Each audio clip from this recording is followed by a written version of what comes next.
Bienvenue dans cette nouvelle partie de notre formation sur le logiciel robot, selon les normes zéro code.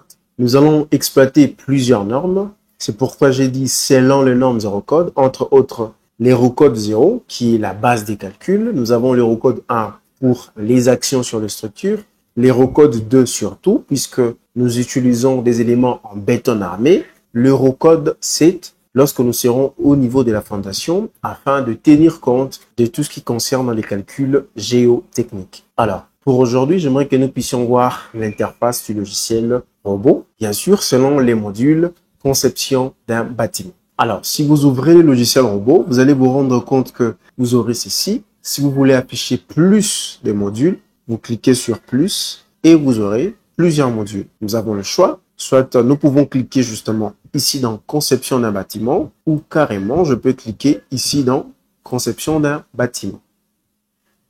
Ainsi, j'aimerais que vous puissiez comprendre l'interface du logiciel robot parce que lorsqu'on va faire les calculs, ça sera très simple. Je viens dans fichier. Dans fichier, nous avons nouveau projet. Quand vous cliquez dans nouveau projet, vous devez sélectionner un des modules que nous avons vu. Alors, je peux fermer.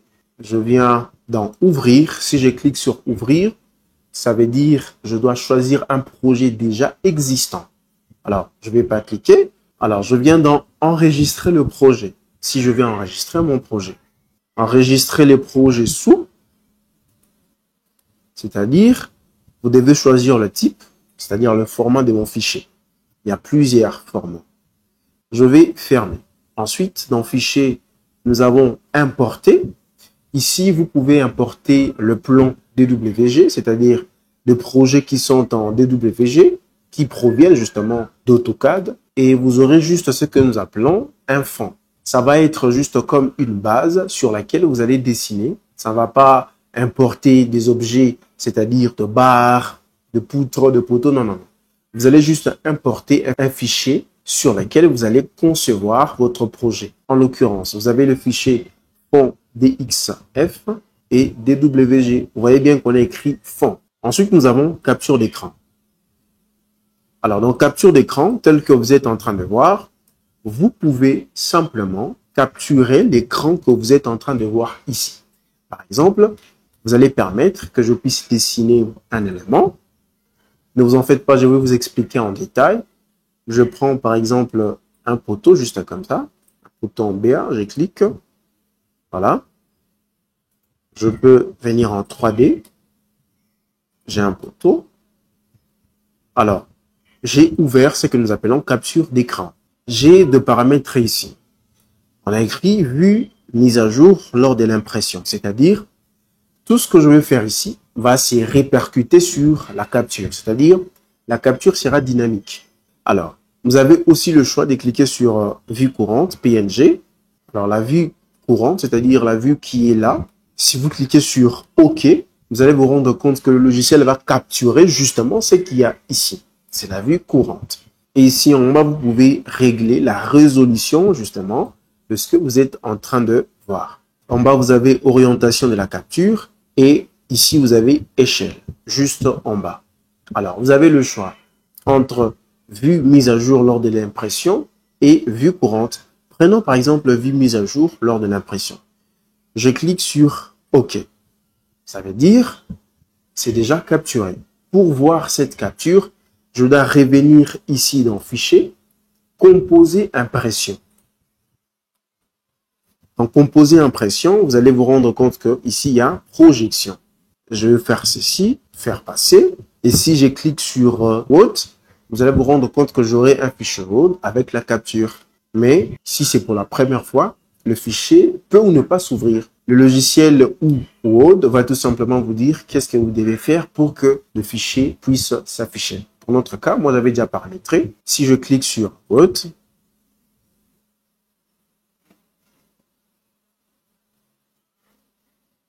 vous voyez, je vais essayer de dézoomer. Alors, vous voyez, c'est affiché. Donc, j'ai la capture que je viens de voir dans le logiciel robot. Donc, ça peut vous permettre de capturer votre écran si vous avez besoin d'annexer un fichier dans le projet. Comme j'avais choisi, je reviens dans Fichier, Capture d'écran. Vous voyez bien que je peux cliquer justement ici, hein, là on a écrit Capture d'écran, parce que c'est justement la même chose. Je clique dans Capture d'écran. On va maintenant essayer de vérifier si ça fait une mise à jour. Je vais essayer de dessiner. Voilà, je dessine, je fais un truc pareil. C'est n'importe quoi, bon. Je dessine quand même. Je n'ai rien touché. Hein. Ici, je n'ai rien touché. Je n'ai pas fait la mise à jour. Je peux fermer. Je viens juste dans Fichier. Je viens dans Composer impression. Voilà, ça existe déjà. Je vais juste faire Load.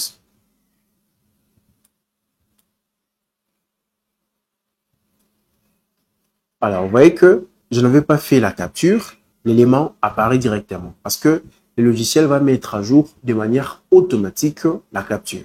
Alors, si vous ne croyez pas, je vais faire un autre élément. Alors, je vais essayer un peu de placer. Alors, je prends, par exemple, poutre.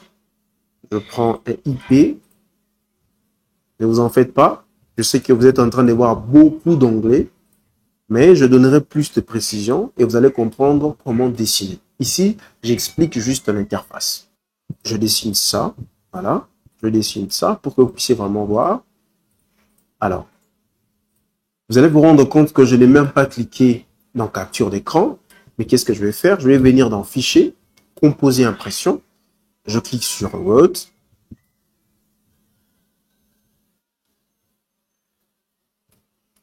Vous voyez?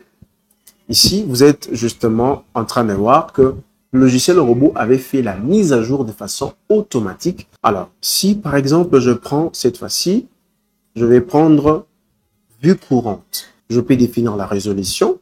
Je laisse orientation verticale. Je peux aussi choisir une orientation horizontale, mais je laisse verticale. Je prends par exemple une résolution, pareil, voilà. Si je clique sur OK, ça va me faire la capture seulement de ce que je suis en train de voir ici. OK, je vais venir dans Fichier, Composer impression. Vous allez voir en bas, on a écrit Vue, c'est-à-dire c'est la capture que je viens de faire. Qu'est-ce que je dois faire? Je dois faire passer cela à droite. Alors, je peux ajouter. Si vous cliquez sur tout, c'est-à-dire vous allez tout ajouter. Hein. Alors, pour que je puisse enlever la projection, parce que si je laisse les deux, ça veut tout simplement dire que j'aurai projection et j'aurai vue dans mon fichier Word. Alors, je vais supprimer projection. Je viens juste là, supprimer le composant sélectionné. Je supprime, je ne reste qu'avec vue. Ça veut dire que dans le fichier Word, je n'aurai que vue. Alors, quand on parle de vue, c'est justement la vue présente que je suis en train de voir ici. Et cette capture vue n'est pas mise à jour. On ne peut pas mettre à jour cette capture parce que c'est juste une photo. Tandis que si j'avais cliqué sur mise à jour, tel que nous venons de voir, j'allais avoir une capture qui peut être mise à jour. Je clique sur Word. Automatiquement, j'ai ce fichier. Vous voyez, j'ai la capture que nous sommes en train de voir ici. Alors, c'est très pratique si vous voulez vraiment faire la présentation du document. Ça va vous aider dans beaucoup de choses parce que vous pouvez dimensionner et vous avez besoin, par exemple, de la présentation de la structure en 3D. Vous faites la capture et vous annexez dans le fichier. Et c'est très simple. Je peux fermer, je peux tout supprimer. Ensuite, dans Fichier, nous avons mise en page. Si je rentre dans Composer impression, vous allez vous rendre compte qu'il y a plusieurs parties. Nous avons standard, capture d'écran, modèle, édition simplifiée. Nous avons mise en page, aperçu, c'est-à-dire si vous voulez avoir aperçu. Nous avons aperçu et il n'y a rien parce que nous n'avons rien dessiné. Nous venons de supprimer. Je vais fermer. Ferme. Alors, mise en page. D'ailleurs, la mise en page, c'est dans Composer impression. Aperçu avant impression. Imprimer, paramètres de l'imprimante. Alors, paramètres de l'imprimante, c'est justement ça. Propriété. Vous pouvez définir tout ce qui est propriété. Papier, taille, A4, voilà, voilà. Portrait ou paysage. Je ferme. Il y a par exemple propriété. Dans propriété, ici, vous avez comme référence dossier numéro, c'est-à-dire le numéro de votre dossier, phase, voilà. Alors, vous pouvez venir dans le bureau d'études. Le bureau d'études, vous avez le détail. Le bureau de contrôle, statistiques, entreprise, maître d'ouvrage, maître d'œuvre, ainsi de suite. Je peux fermer. Ensuite, il y a fermer le projet. Si je veux fermer ce projet. Alors, ensuite, je viens dans édition. Tout ce que je suis en train de vous expliquer, c'est également représenté par les icônes que vous êtes en train de voir ici. Donc, dans édition, nous avons annulé, c'est-à-dire si je fais quelque chose, il y a annuler, rétablir, ça vous connaissez. Vous avez coupé, bon, ça c'est vraiment Word, vous savez. Nous avons sélectionné tout. Si vous observez très bien ici, vous allez voir que il y a également édition. Dans édition, il y a plusieurs paramètres. C'est ce que nous sommes en train de voir ici. Transformer. Nous avons translation copie, c'est-à-dire si vous voulez copier un élément, par exemple, je peux aller en 2 dimensions, bon, même en 3 dimensions, ça ne pose pas de problème. Je vais vous expliquer cela. Je prends par exemple le poteau, je dessine, voilà. Qu'est-ce que je vais faire? Je vais maintenant faire la copie. J'ai le choix de venir dans édition, je prends transformer, translation copie. Ou carrément, c'est beaucoup de tapes, je viens justement dans édition, vous voyez bien l'équerre que vous êtes en train de voir ici, vous cliquez, vous venez dans translation copie. Ensuite, qu'est-ce que vous allez faire? Vous allez juste copier les éléments qui sont ici. Je peux sélectionner. Voilà. Alors, nombre de répétitions, 1. Je clique là et je clique ici. Vous voyez? Carrément, je viens de copier. Alors, si je vais copier, par exemple, cet élément 3 fois, je clique dans 3, je viens, voilà, je vais copier 3 fois. Alors, si je veux maintenant déplacer, je viens juste ici dans déplacer. Je vais d'abord sélectionner, je prends par exemple 3, déplacer. Voilà, se déplacer. Bon, il y a miroir horizontal. Par exemple, si je clique là, je peux miroiter ceci, je viens. Alors, je fais ceci, c'est suivant l'axe OZ. Alors, si je veux que ce soit suivant le plan vertical, qu'est-ce que je vais faire? Je vais venir ici dans miroir vertical. Je peux faire ceci. Voilà, vous voyez, miroir vertical. Bon. Il y a beaucoup de détails, vous allez lire. Je sais que petit à petit, vous allez commencer à vous adapter et à apprendre beaucoup de choses dans le logiciel robot. Ensuite, j'aimerais que nous puissions voir copier le propriété. Par exemple, vous voulez copier le propriété d'un élément, vous allez utiliser cette partie. Édition encore, modifier sous structure. Vous avez groupé. Par exemple, si vous voulez grouper, aucune sélection exigée pour cette opération n'a été effectuée. Voulez-vous effectuer cette opération pour la structure entière? Non. Alors, je dois sélectionner. Je sélectionne. Je viens dans édition. Je viens dans modifier sous structure, grouper. Ça veut dire que les éléments que vous êtes en train de voir sont groupés. C'est-à-dire, vous pouvez venir à votre gauche, cliquer dans objet groupé. Voilà.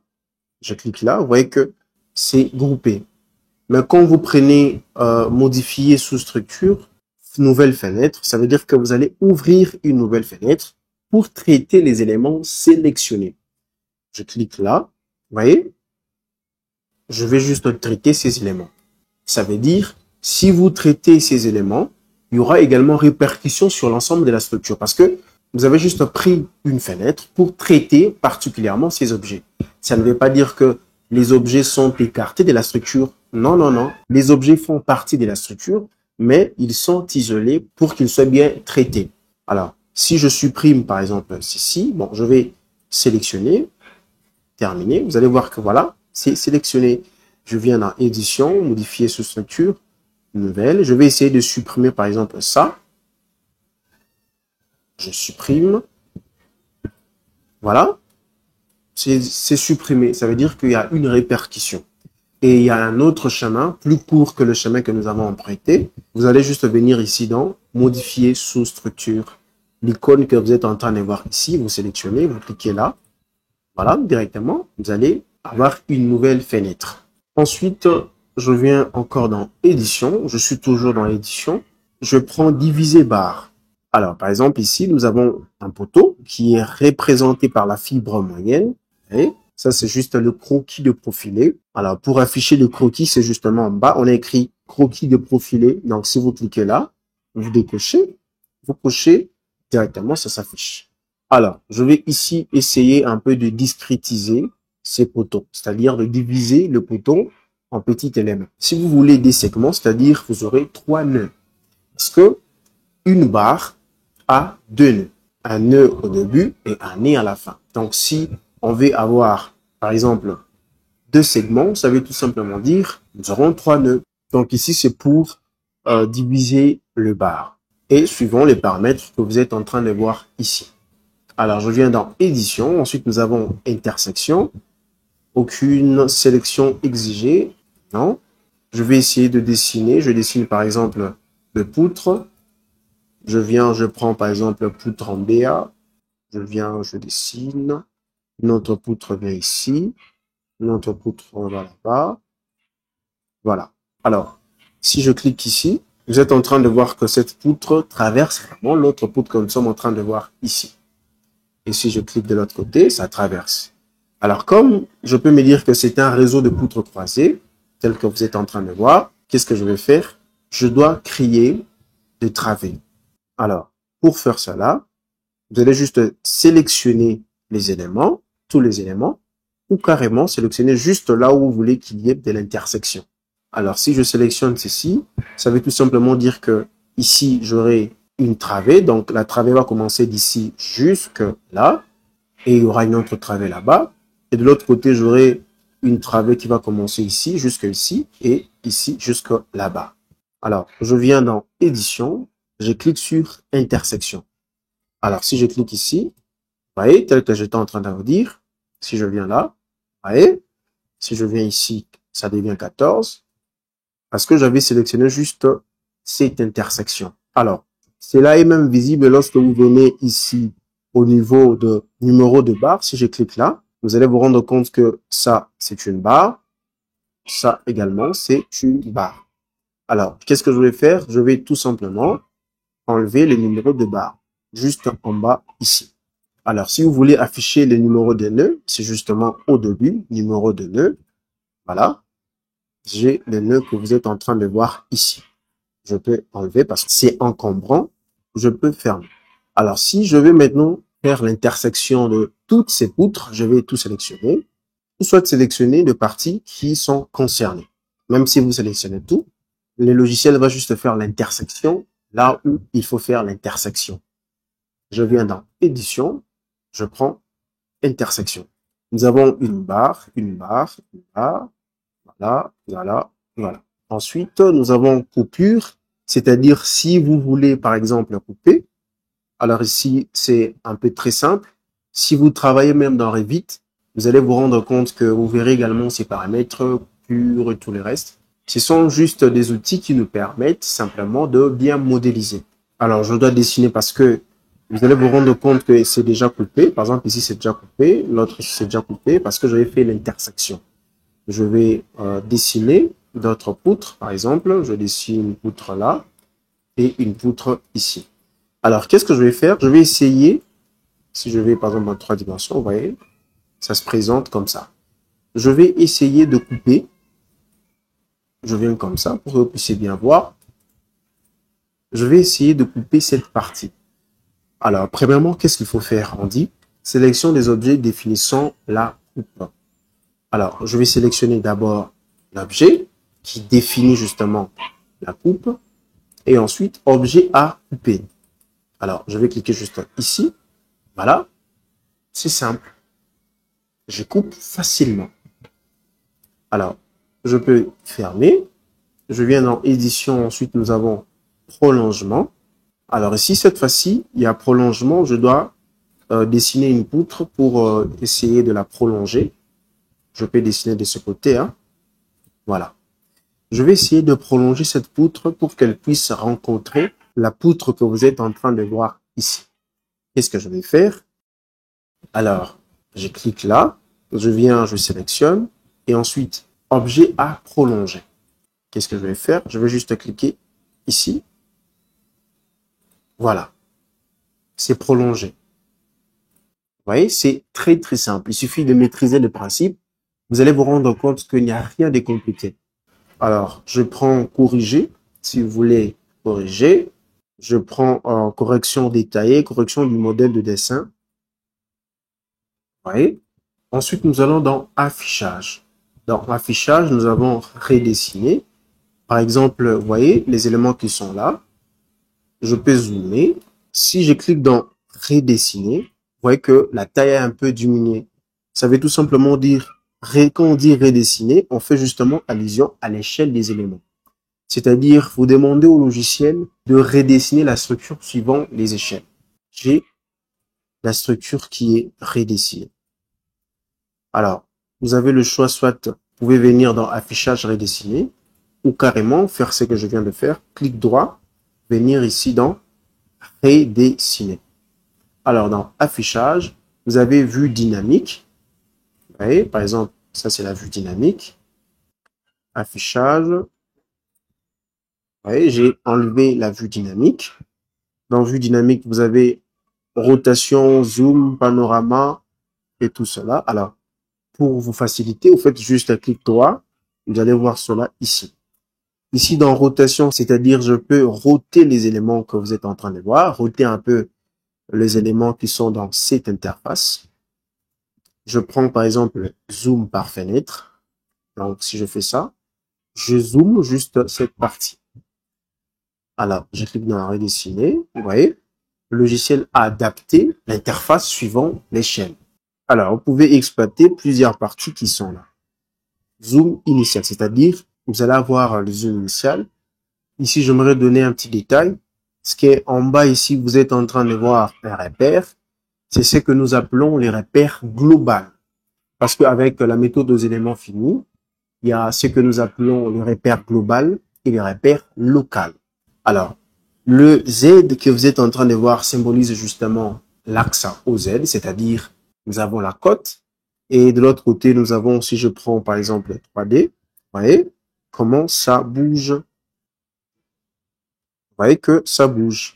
Et même si je viens ici, vous voyez, je peux toucher juste cette partie et faire bouger l'interface ou les éléments qui sont ici. Parce que ici, justement, nous sommes dans la vue 3D. Observez très bien ici, on a écrit vue, ça veut dire que nous sommes en vue 3D.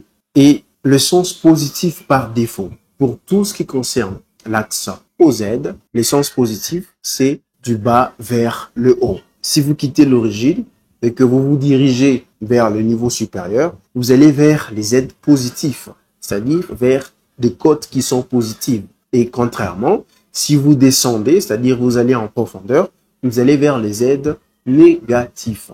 Alors, c'est par défaut. Donc, si je peux anticiper, lorsque vous serez en train de charger la structure, il faut mettre un moins devant la charge pour dire au logiciel que c'est orienté vers le bas. Parce que si vous laissez comme ça, le logiciel va considérer que votre charge est orientée vers le haut. Si je m'approche de l'élément, de n'importe quel élément, je peux choisir par exemple cet élément. Je viens cliquer ici en bas. Là, on a écrit repères locaux. Vous allez vous rendre compte que chaque élément a son repère. Par exemple, ici, Z s'est orienté vers le haut. Je peux décocher le croquis. Voilà. OX est orienté comme ça. OY est orienté comme ça. OZ est orienté comme ça.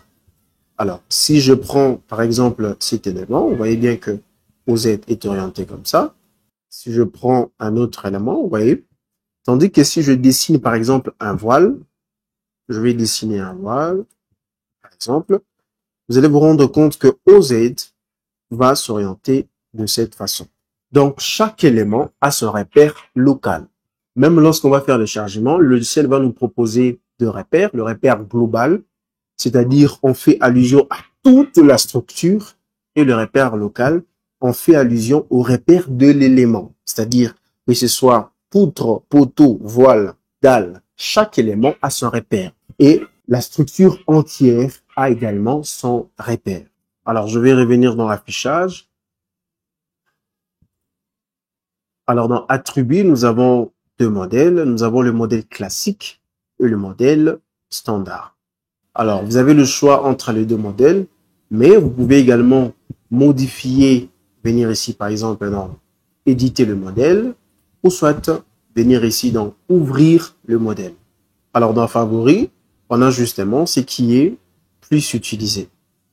Vous pouvez venir par exemple dans modèle, repères locaux. Si vous cochez les repères locaux, si je clique sur appliquer, les repères locaux vont s'afficher. Alors, je peux décaler ça de l'autre côté. En bas ici, vous avez également ces paramètres-là. Si je clique dans repères locaux, ça veut dire que je vais décocher. Si je clique encore, j'affiche. Et vous voyez de l'autre côté, ça s'affiche également. Ça se coche automatiquement. Parce que ce qu'il y a ici, par exemple, dans favoris, se trouve également ici. Par exemple, si je clique dans croquis de profiler, vous voyez, ça s'affiche. Si, par exemple, je m'approche d'un poteau, si je clique dans le symbole des appuis, l'appui va s'afficher. Et dans la suite, je vais vous expliquer sur tout ce qui concerne les appuis. Je peux décocher. Si je clique, par exemple, dans description panneau, je prends, par exemple, le voile, parce que le voile aussi, c'est un panneau. Vous voyez bien que nous avons la description de ces panneaux, qui est un voile. Nous avons 19, épais 30, c'est-à-dire l'épaisseur de ces voiles est de 30, et le modèle est coque, c'est-à-dire le modèle de ces panneaux ou de ces voiles est coque. C'est un voile en BR. Je peux décocher. Vous voyez que ça s'applique également ici parce que ce qui est favori est généralement affiché ici en bas. Si je clique dans le symbole de la charge, je n'ai rien chargé, vous ne verrez rien. Alors, dans modèle, par exemple, ici, vous avez plusieurs détails. C'est à vous de voir. Vous venez, par exemple, d'en bas, vous pouvez afficher tout ce qui est description de barre. Vous pouvez afficher, je viens, par exemple, ici, dans description de barre, appliquer, voilà. J'ai la description des barres, poutre 16, poutre 15, poutre 14, voilà, voilà. OK. Alors, dans symbole, par exemple, là, vous avez le symbole. Voilà, ça montre juste le symbole de l'élément. Par exemple, si je clique dans croquis, si je prends panneau, si je viens ici dans épaisseur de panneau, je vais cliquer. Alors, ici, vous allez voir l'épaisseur de notre voile. Voilà. Voilà. Nous voyons maintenant l'épaisseur de notre voile. Donc, c'est très pratique pour voir tout ce qui est description, tout ce qui est remplissage, éléments finis. Vous pouvez voir cela. Appliquer. Je peux, par exemple, désignation par couleur, profiler par légende. Je viens, par exemple, ici, je clique dans appliquer. Vous allez vous rendre compte que chaque élément a une couleur suivant les désignations. Par exemple, si je clique ici dans croquis de profiler, vous allez vous rendre compte que ici, nous avons des poteaux qui ont cette couleur et de l'autre côté en bas, vous voyez la désignation. Juste pour vous dire qu'on a écrit profiler légende par couleur. C'est-à-dire la légende qu'il y a ici, c'est par couleur. Matériaux légende par couleur, si je clique, voilà. Je pense que légende par couleur, c'est déjà suffisant. Alors, comment s'est fait le choix des couleurs que nous sommes en train de voir ici? Je vais venir ici dans profiler. Je prends par exemple le poteau 30-50. Vous voyez?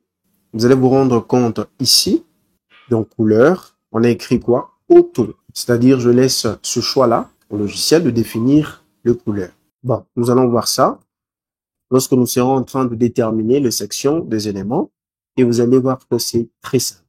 Ensuite, dans affichage, nous avons déjà vu attributs, paramètres de la légende, c'est-à-dire ce que nous sommes en train de voir ici comme légende. Je peux fermer, affichage, grille. Alors ici, nous avons espacement de la grille. On peut définir l'espacement de la grille. Si je vais en projection, vous allez voir que nous avons grille qui s'affiche ici. Vous pouvez définir l'espacement, donc c'est à vous de voir. Alors, affichage, grille, espacement automatique, on laisse comme ça. Afficher grille, afficher règle, ok. Ensuite, nous avons tableau historique de vue. Alors, on peut aller dans structure. Dans structure, nous avons type des structures. Je pense que vous comprenez déjà parce que j'ai eu à expliquer ces différents modules lors de mon introduction. Alors, pour enlever ceci, il suffit de cliquer sur Échappe. Je reviens dans Structure, Définition des axes. Nous allons utiliser ligne de construction ou définition des axes afin de matérialiser les différents axes de notre plan des structures que nous avons eu. Parce que vous avez deux axes, espacement de poutres, les panneaux et tout le reste. On va essayer d'exploiter cette partie. Je vais expliquer cela lorsque nous serons en train de faire la modélisation de la structure. Je peux fermer. Ensuite, nous avons étage. Alors, je clique étage. Dans étage ici, vous avez le choix. Vous voyez que dès que je clique sur étage, automatiquement, les éléments qui sont sur cet étage prennent la couleur verte, un peu pâle que vous êtes en train de voir ici. Parce que c'est le seul étage. Bon, le logiciel appelle étage le niveau, c'est-à-dire que le premier niveau que nous sommes en train de voir ici peut être appelé étage 1. Bon, pour ne pas que vous puissiez être embrouillé, vous pouvez venir ici dans numérotation. Vous prenez par exemple définir.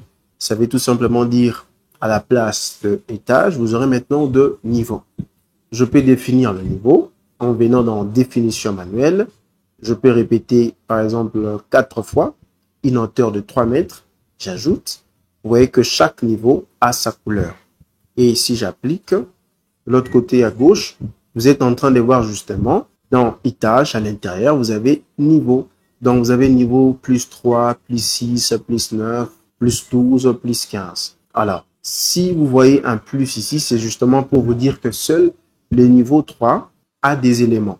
Si je clique dans plus, vous voyez, il y a des poteaux. Si je clique dans poteau là, seuls les poteaux sont sélectionnés. Si je clique par exemple voile, seul le voile est sélectionné. Pareil pour poutre. Je peux fermer. Alors, vous avez la possibilité de faire la copie de ce qu'il y a ici au premier niveau.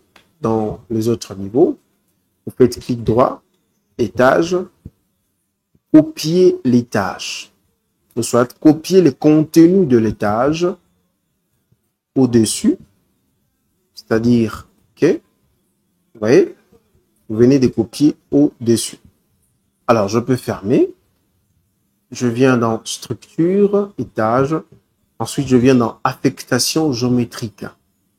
Alors, si vous voulez affecter les éléments qui ont été dessinés dans les différents niveaux, vous allez juste venir ici, structure entière. Quand vous appliquez, chaque élément se trouvant dans un niveau précis est affecté suivant la géométrie.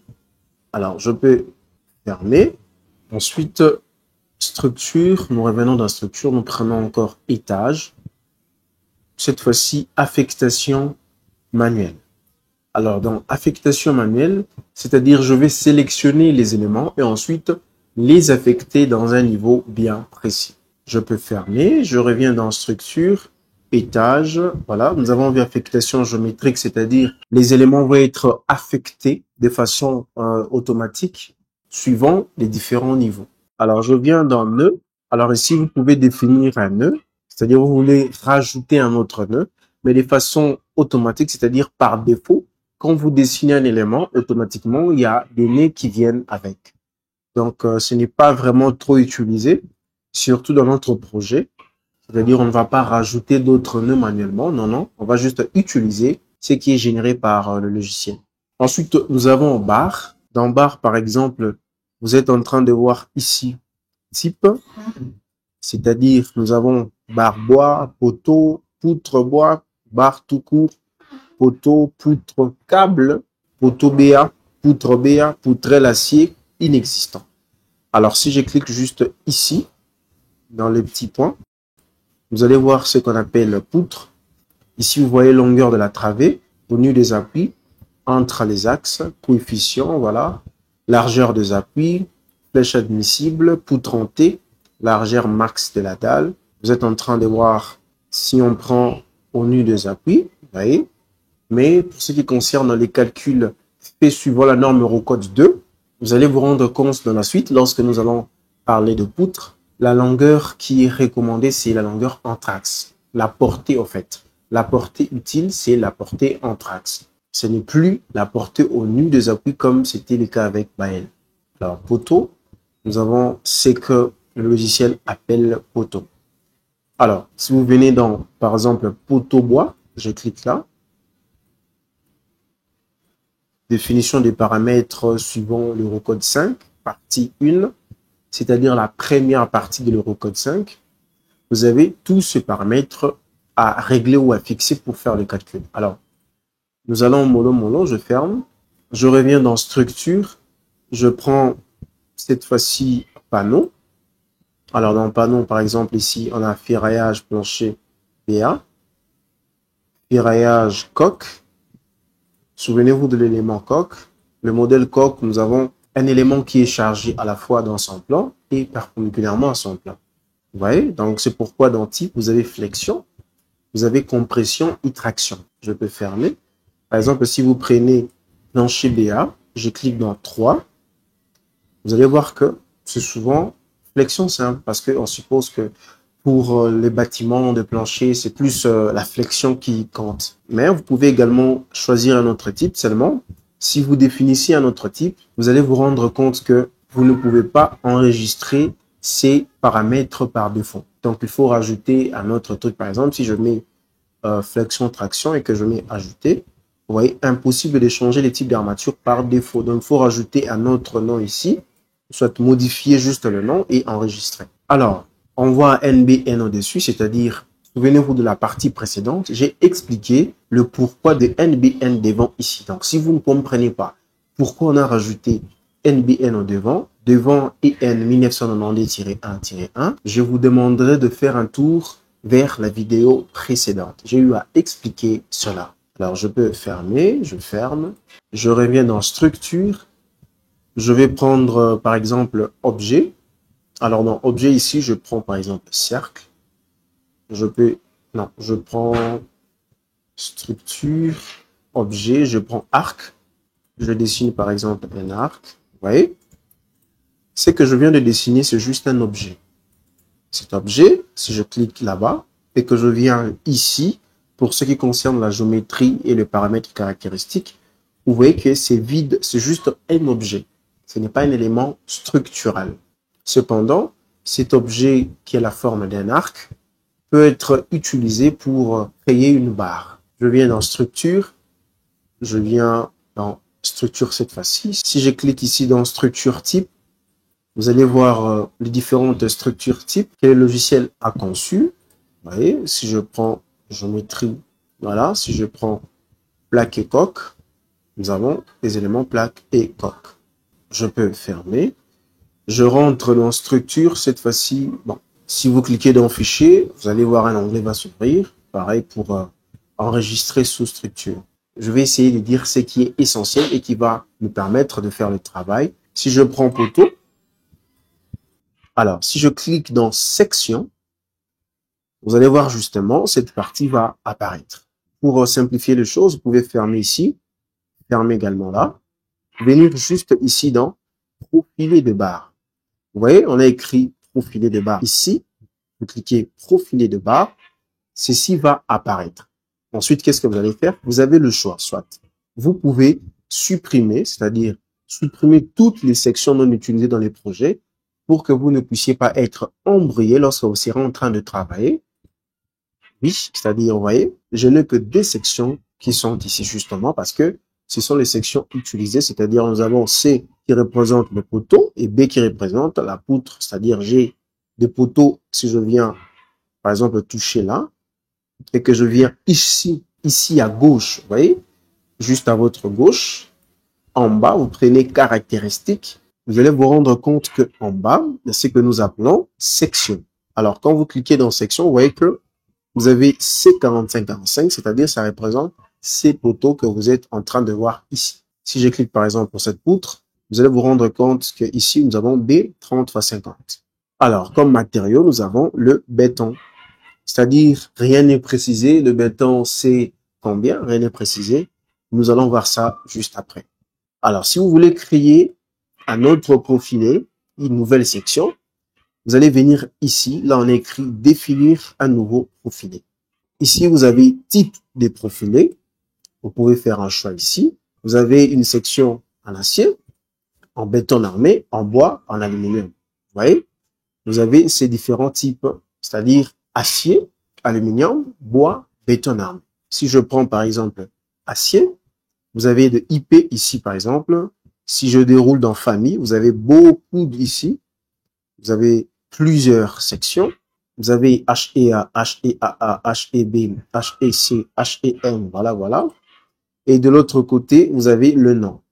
Alors, juste en bas, si vous choisissez une famille, en bas, vous aurez la possibilité de définir la section qui convient. Et une fois que vous choisissez, automatiquement au niveau du don, ça apparaît. Alors, je pense que ça, je peux expliquer quand je serai en train de faire la modélisation. Pour vous montrer juste pour la poutre. Pour la poutre, par exemple, vous avez B qui est la largeur de la poutre, H qui est la hauteur. Nous allons voir ça. Je peux fermer. Ensuite, dans structure, nous avons voile. Alors ici, nous avons l'élément qu'on appelle voile. Nous avons l'épaisseur de 30. Si je clique là, c'est-à-dire sur le 3 points que vous êtes en train de voir, ceci va apparaître. Je peux répondre. Je clique ici. Ceci apparaît. Ça veut tout simplement dire que dans cet onglet, nous aurons la possibilité de définir l'épaisseur, soit une dalle uniforme ou une dalle orthotrope, c'est-à-dire une dalle de cette façon. Une dalle qui a de vide. C'est-à-dire, si vous avez une dalle qui a de vide, par exemple, une dalle à port creux, vous pouvez utiliser cette option. Le nom, c'est justement l'épaisseur. C'est-à-dire, si je viens, je clique ici 30, par exemple, vous voyez directement ici, ça change.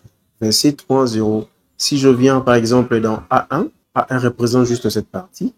Si je viens, j'écris ici, par exemple, 70, vous voyez que le épais ici varie. Voilà, je viens dans uniforme. Si vous écrivez 20 ici, vous voyez que directement ici, le nom varie en fonction de l'épaisseur. Mais vous pouvez également définir un nom, par exemple, dalle balcon, dalle terrasse, le plancher courant, ça dépend de vous. Juste en bas, nous avons le matériel. Bon, ça, je vais expliquer plus tard, lorsque nous serons en train de faire la modélisation, parce que je pense qu'on peut avancer. Je viens dans structure, ouverture. Alors, dans ouverture, vous avez la possibilité d'ouvrir un panneau. Je peux prendre un exemple très simple. Je viens, je dessine, je prends par exemple un rectangle, je choisis 3 points. Alors, qu'est-ce que je vais faire? Je viens, je le mets par exemple ici. Vous voyez? Nous avons un vide ici. Vous voyez? Nous avons un vide ici. Et d'ailleurs, si on veut voir l'épaisseur de cette dalle, je viens dans Attributs. Dans Attributs, je viens dans Panneau. Je clique dans Épaisseur panneau appliqué. Alors, pour bien voir cela, vous voyez, c'est un trou qu'on vient de créer. Alors, j'enlève épaisseur, je peux fermer. Ensuite, je vais revenir dans Structure. Je prends Bardage.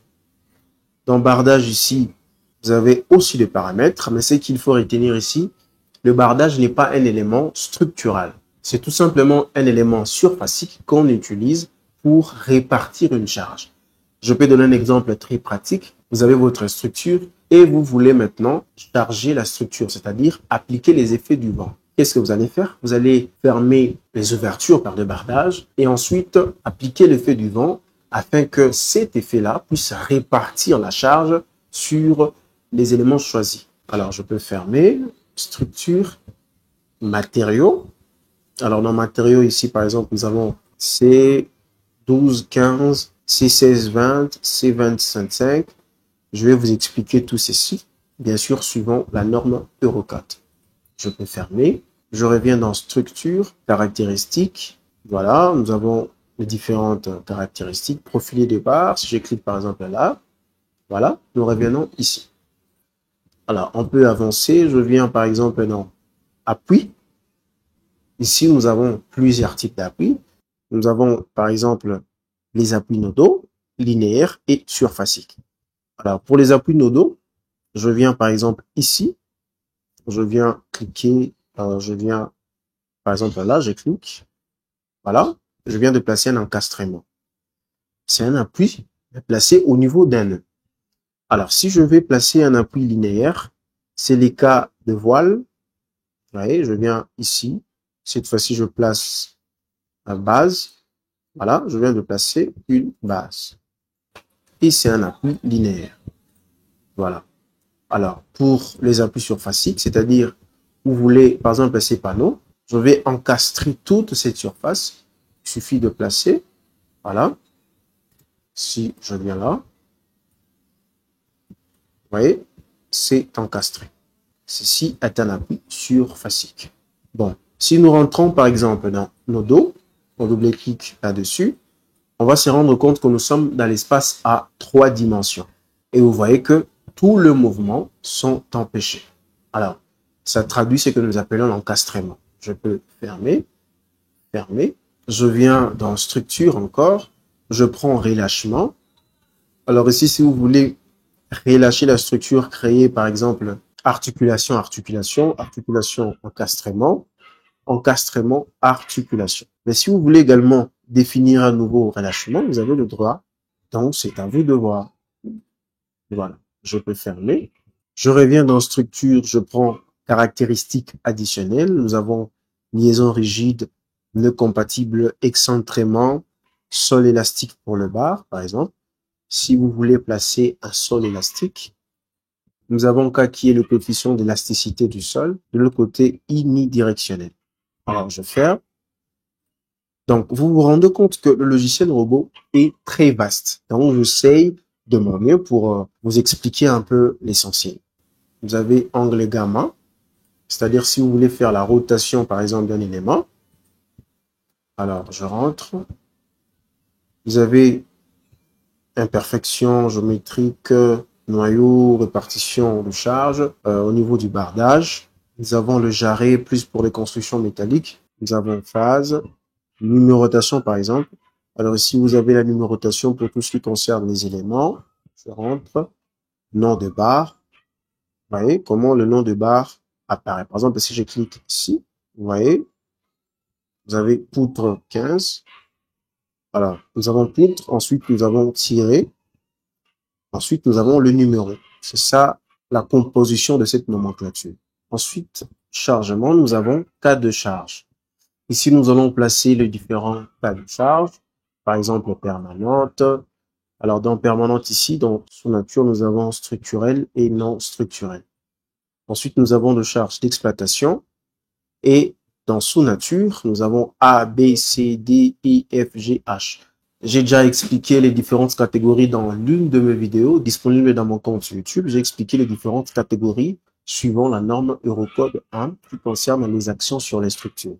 Alors, nous avons neige, nous avons vent, nous avons température accidentelle sismique. Je peux fermer. Alors, vous voyez que les autres options sont bloquées parce que on doit d'abord définir les cas de charge. Sélectionner type de résultat, il n'y a rien. Simulation de charge de vent, c'est-à-dire si on veut simuler le fait du vent et ensuite l'introduire parmi les combinaisons, c'est aussi facile en utilisant justement cette partie. Alors, dans autre charge, nous avons également effort de la pré-contrainte. Alors, si je peux par exemple cliquer dans cas de charge, je vais ajouter justement pour vous montrer. Je reviens dans chargement, vous voyez que c'est activé. Si je viens dans autre charge, effort de la pré-contrainte. Alors, le calcul du béton pré-contraint est également géré par la norme Eurocode 2. Et ici, vous êtes en train de voir juste un élément. Vous voyez le câble, vous voyez les excentrements. Voilà. En bas, nous avons N qui est l'effort de la pré-contrainte. Je pense que vous comprenez quand on parle de l'effort de la pré-contrainte. Dans la suite, je ferai une autre formation sur le calcul de structure en béton pré-contraint. Je reviens dans chargement. Voilà, je pense que c'est tout. Voilà. Analyse. Alors, dans analyse, je clique type d'analyse.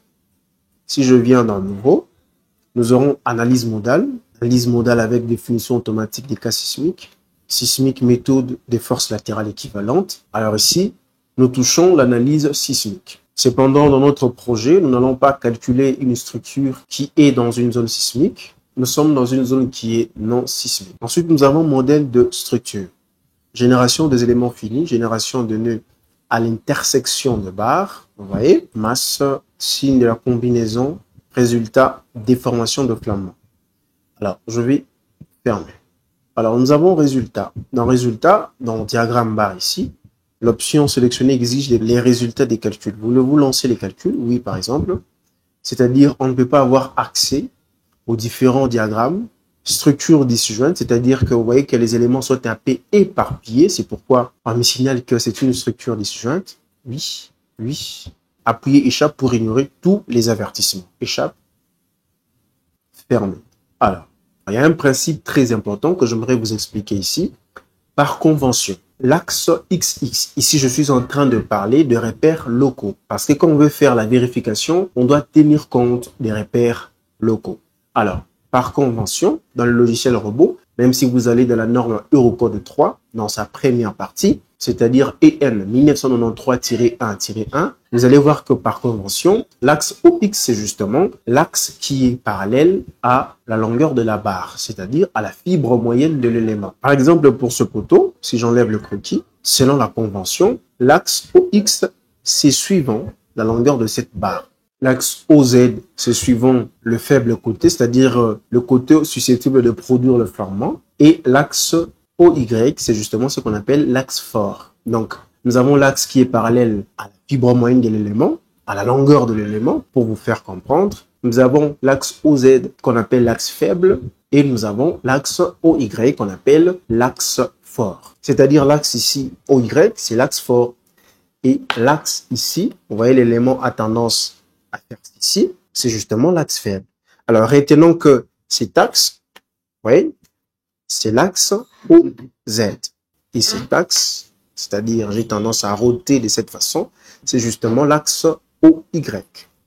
Et l'axe parallèle à l'élément, c'est justement l'axe OX. Ça, c'est par convention pour tout ce qui concerne les barres. Et je précise, c'est pour le repère local, pas pour le repère global. Alors, c'est ce que je vous ai expliqué. Vous allez voir ici. Vous voyez, de ce côté, vous voyez, cet axe, c'est l'axe fort.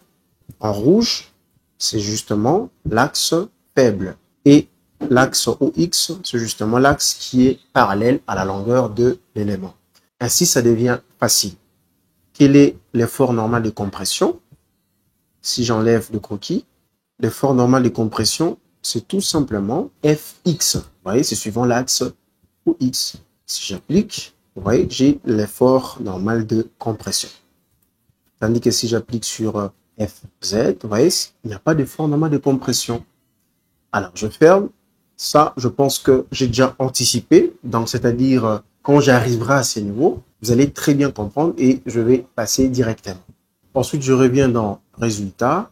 Je prends par exemple Réaction. Alors, ici, nous avons les différentes réactions. Extrême globaux. Je peux rentrer. Je reviens dans Résultats. Flèche. Si vous voulez voir de flèches. Donc, c'est à vous de voir. Avancer, mode propre, voilà, voilà. Ensuite, nous avons dimensionnement. Dimensionnement barre acier, conception barre bois, ferraillage réel, élément BA. Donc, on peut faire calcul de structure métallique, en bois, en béton. Alors, je viens dans Outils. Nous avons cotation. Dans cotation, nous avons plusieurs types de cotations. Je prends par exemple celui-ci. Je viens là. Voilà. Je viens là. J'ai 8,71 mètres. Donc, je viens ici, je clique. Je viens là, je supprime. Alors, je peux également faire la cotation de ceci, par exemple. Voilà, c'est 3 mètres. Voilà. Je peux fermer. Outils, mode d'accrochage du pointeur, unité et format. Alors ça, nous verrons cela dans la préférence de la tâche. Outils, nous avons coordonnées du point. Ensuite, nous avons débit. Nous avons définir section, si vous voulez définir une section. Base de profilé. Alors, si vous n'avez pas un catalogue, vous pouvez vous appuyer sur cette base. Voilà. Il y a tout, presque tout en tout cas, sur ce qui concerne la famille de profilés. Voilà. De l'autre côté, vous avez les caractéristiques pour ces profilés. Voilà. Je peux fermer. Je viens dans Outils encore. Je prends gestionnaire de label. Alors, dans gestionnaire de label, vous êtes en train de voir si je clique ici. Si vous avez profilé de barre, pour l'épaisseur, vous avez épais 30, voilà. Outils. Ensuite, sol constructible. Alors ici, si vous voulez calculer le coefficient K, vous pouvez définir le sol et ensuite calculer le coefficient K, c'est-à-dire la raideur du sol. Alors, vous avez le type de fondation, semelle isolée, un type de semelle filante et vous avez le radier. Vous pouvez fermer. Je viens dans Outils encore, traitement des textes. Vous pouvez écrire un texte. Je vais venir jusqu'ici dans Vue. Je prends encore Outils, protection par mot de passe. C'est-à-dire, attention, si vous perdez ou oubliez le mot de passe, il sera impossible d'éditer les fichiers. Il est recommandé de sauvegarder la liste de mots de passe dans un lieu sûr. C'est-à-dire, verrouiller votre fichier parce que c'est peut-être sensible ou soit vous voulez être le seul à avoir accès à votre projet. Vous pouvez définir un mot de passe, mais si vous oubliez le mot de passe, c'est fini. Je ne sais pas s'il y a d'autres techniques, mais en tout cas, si nous croyons seulement à ce qu'on lit ici, en tout cas, c'est fini. Donc, il faut bien retenir votre mot de passe. Fermé. Je rentre dans Outils. Je prends calculatrice, si vous voulez calculer. Voilà. Ensuite, je viens dans Outils. Je vais prendre Préférences. Alors, dans Préférences et dans Paramètres régionaux, je prends par exemple Eurocode. Je vais me situer dans la zone euro. Ensuite, dans langue de travail, je prends français, langue d'édition français. Ensuite, je viens dans paramètres généraux, vous voyez, je vais vraiment paramétrer ce qui est essentiel. Paramètres de la vue, affichage. Alors, ici, nous sommes dans affichage. En affichage, ici, je vais dérouler cette partie. Vous allez vous rendre compte qu'il y a plusieurs types de fonds qu'on peut utiliser. Par exemple, dark green, dark, Basia. Nous avons Deep Blue China, nous avons Jazz Meeting, nous avons Light Green, nous avons Océan, nous avons Robot, nous avons Standard. Bon, si je prends par exemple le robot, je clique sur OK. Oui. Ouais, c'est tout noir. Bon. Moi, je ne trouve pas ça vraiment intéressant. Je viens dans Outils, Préférences. Je rentre dans Deep Blue. OK. Alors, je reviens dans Préférences. C'est pas fini. Il y a Propriétés pour zone. Zone de travail, surface, police, voilà. Éléments. Choix du pointeur, axe OX. Bon, on a fait ce qui est essentiel. On vient dans barre d'outils et menu. Menu BLD. Donc, c'est à vous de paramétrer. Ensuite, on vient dans Documents. J'ai ouvert, donc Document, sorti, c'est que vous aurez comme document. Propriété pour dessin traceur, éléments, voilà. Alors, je viens dans Édition, Impression, Avancé, voilà. On peut fermer. Retenons que pour les préférences, nous avons choisi pour paramètres régionaux Eurocode tout court, c'est-à-dire tout va être paramétré suivant les normes Eurocode pures. Si vous avez suivi la deuxième partie de ma formation, vous allez vous rendre compte que les normes Eurocode sont conçues au niveau du CEN, qui est le Comité européen de normalisation, mais pour leur application dans un pays donné, ça passe par des organismes au niveau national. C'est ce qui fait que la norme européenne EN 1990-1-1 par exemple, la première partie de la norme Eurocode 2, c'est la norme européenne. Mais quand elle est appliquée, par exemple en Belgique, on va rajouter NBL devant. La norme Eurocode 2, par exemple, n'est pas une norme française, n'est pas une norme belge. C'est d'abord une norme européenne. Mais quand elle s'applique ou quand elle est transposée dans un pays donné, ça devient la norme en vigueur dans ces pays-là. Et on rajoute les préfixes devant la norme européenne EN. Parce que EN veut tout simplement dire norme européenne. C'est en anglais. Mais pour leur application, ça passe par des annexes nationales. Alors, l'utilité de ces annexes, c'est justement pour appliquer la norme suivant les conditions ou les réalités du pays dans lequel elle est appliquée. Par exemple, le sol de la France n'est pas le même que celui de la Belgique ou de la Grande-Bretagne. Donc, pour tenir compte de tout cela, il y a des paramètres qui sont laissés à la charge de chaque pays pour leur définition. C'est ce que nous appelons des paramètres définis nationalement. Alors, je pense que vous pouvez faire un tour vers mon compte YouTube. J'explique vraiment en long et en large sur le norme zéro code. Vous aurez plus de précision. Ensuite, je vais revenir dans Outils. Je vais prendre Préférence de la tâche cette fois-ci. Alors, nous avons Dimension. Dans Dimension, vous voyez bien que les dimensions de la structure sont en mètres, mais vous pouvez choisir centimètres, ça dépend de vous.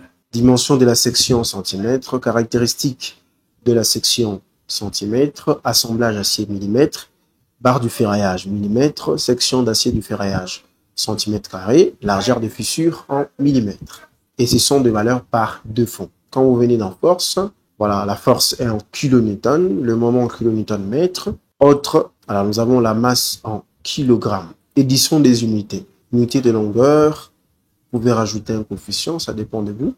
Matériaux. Alors ici, dans matériaux, c'est aussi une partie très importante parce que on doit définir les matériaux que nous allons utiliser dans les projets. Par exemple, les Eurocodes. Voilà. Jeu primaire, acier SD135. Je déroule, vous allez voir qu'il y a S, style, S, SD175. Alors, si je peux vous dire quelque chose ici, c'est que nous avons la norme EN 2027 qui s'occupe justement de la désignation des aciers et subdivisée en deux grandes parties. Nous avons la première partie désignation symbolique et la deuxième partie désignation numérique. Alors, dans la première partie désignation symbolique, vous allez vous rendre compte que si vous voyez S devant, ça veut tout simplement dire que c'est l'acier pour construction, c'est-à-dire pour des structures métalliques. Donc, je vais essayer d'expliquer cela lorsque nous serons en train de faire le dimensionnement. Ici, je vous donne juste des grandes lignes. Le D135 symbolise justement la limite élastique de l'acier. Ici, nous avons le béton. Le béton, c'est 25-30. Le C veut tout simplement dire concrete, c'est en anglais, ça veut dire béton. Le 25, c'est la résistance caractéristique à la compression du béton mesurée sur cylindre à 20 jours. Le 30, c'est la résistance caractéristique à la compression du béton mesurée sur cube à 20 jours. Je précise une chose, les expressions de la norme Eurocode 2 sont calibrées suivant la résistance mesurée sur cylindre. C'est pourquoi ce qui va entrer en compte dans les calculs, c'est justement les 25 mégapascales. Je pense qu'il y a plusieurs vidéos dans mon compte YouTube où j'ai eu à expliquer vraiment ces choses, parce que si je me mets à tout expliquer dans cette même vidéo, et ça va prendre beaucoup de temps. C'est pourquoi je vous demande de regarder d'autres vidéos disponibles sur la chaîne YouTube pour avoir plus de précision sur les normes Eurocode que nous sommes en train d'utiliser. Nous allons juste utiliser le béton. Alors, nous avons aluminium et bois. C'est possible également de venir de modifier, afin de modifier différents paramètres, le module de Young, coefficient de Poisson, module de cisaillement, ainsi de suite. Pour le béton, par exemple, on prend C25-30, vous voyez, il y a toutes les caractéristiques ici. Alors, je peux fermer. Je viens dans Catalogue. Je déroule. Nous avons plusieurs catalogues européens. Section de base, charge par convoi. Ça fait partie de catalogue. C'est-à-dire, nous sommes dans le chargement suivant la norme Eurocode 1 de convoi. Sol constructible, ici nous avons une base de sol constructible. Boulon, voilà, il y a plusieurs catalogues qui sont d'ailleurs par défaut. Alors, dans norme de conception, je clique là-dessus. Vous allez vous rendre compte qu'ici, nous avons plusieurs normes.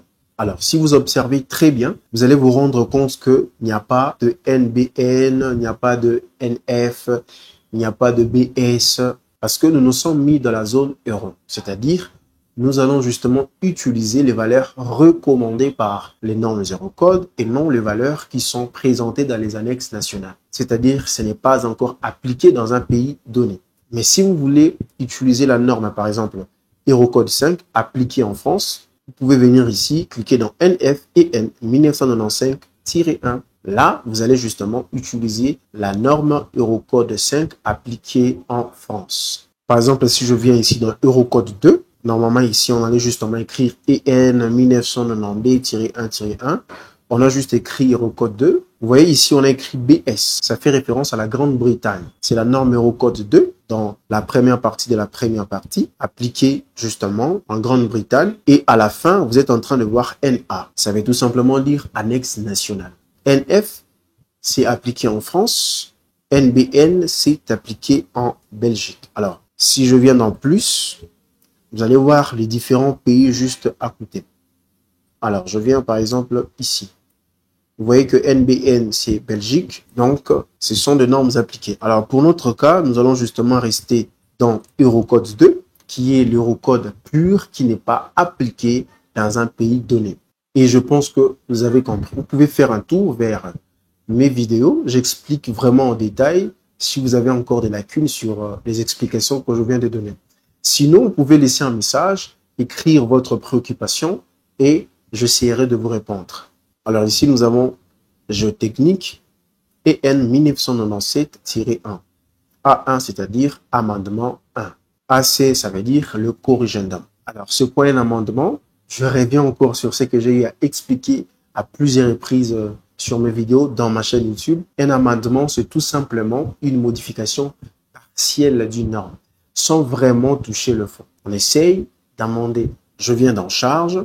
Ici, vous voyez que les pondérations sont réalisées suivant la norme Eurocode 0, AC 2010, c'est-à-dire avec le corrigendum 2010. Alors, ici, j'aimerais faire un constat. C'est que, vous voyez bien, les normes que nous sommes en train d'utiliser sont datées. Ça veut dire, à force que le temps est en train de passer, il y a l'amélioration des normes que nous utilisons. Donc, si vous utilisez le logiciel robot de version 2010, alors j'aimerais vous rassurer que vous êtes en train d'utiliser des normes peut-être qui ne sont pas à jour. Parce que après 2010, il y a eu encore de mises à jour pour ce qui concerne les normes européennes. Donc, si vous continuez à utiliser les versions du logiciel robot qui ne sont pas vraiment récentes, alors vous êtes en train de faire fausse route. Donc, c'est important d'utiliser les logiciels actuels parce que les normes que nous venons de voir ici sont actualisées dans les temps. Donc, si vous restez dans les passés, vous allez dimensionner votre structure, c'est bien, mais en utilisant des normes qui ne sont pas mises à jour. Donc, c'est un peu ça l'avantage d'utiliser les logiciels qui sont à jour. Par exemple, ici, l'Eurocode 0. Le vent, l'Eurocode 1, charge sismique, l'Eurocode 8. Alors, je viens ici dans analyse de la structure. Dans analyse de la structure, nous avons méthode de résolution automatique. Bon, je laisse comme ça. Analyse modale, non linéaire, sismique. Bon, ça on laisse. On vient dans maillage. Méthode d'obtention de la cohérence du modèle de calcul. Alors, panneau, gros, bon, je laisse comme ça. Je vais cliquer sur OK. Ou soit, je peux enregistrer le paramètre comme paramètre par défaut. Ça veut dire, quand je vais utiliser le logiciel robot va me présenter ce paramètre comme paramètre par défaut. Enregistrer. Êtes-vous sûr d'enregistrer les préférences par défaut? Oui. Si je reviens ici dans unité, force, matériaux, voilà. C'est bon. OK. Ensuite, module complémentaire. Il y a également certains modules qui sont complémentaires. Gestion de modules complémentaires. Voilà. Ensuite, nous avons mosaïque horizontale. C'est-à-dire si je vais présenter le fenêtre de cette façon afin de gérer tout ce que je suis en train de voir ici dans mon projet. Si je viens dans cascade, vous voyez que j'aurai le fenêtre en cascade. Alors ça aide. Si vous voulez, par exemple, fermer d'autres fenêtres, vous pouvez juste venir fermer les différentes fenêtres. Je viens fermer la fenêtre. Alors, cette fenêtre ne peut pas être fermée puisque c'est l'interface principale. Voilà. Alors, fenêtre, quoi d'autre? Gestionnaire. Vous enlevez justement ce gestionnaire. Voilà, ça apparaît. Alors, ici, nous avons ce que nous appelons aide. Donc, vous pouvez avoir plus d'informations. De l'autre côté, communauté. Alors, je pense que on a fini sur tout ce qui concerne les menus. Alors, je vous dis merci d'avoir suivi cette partie et je vous dis à très bientôt.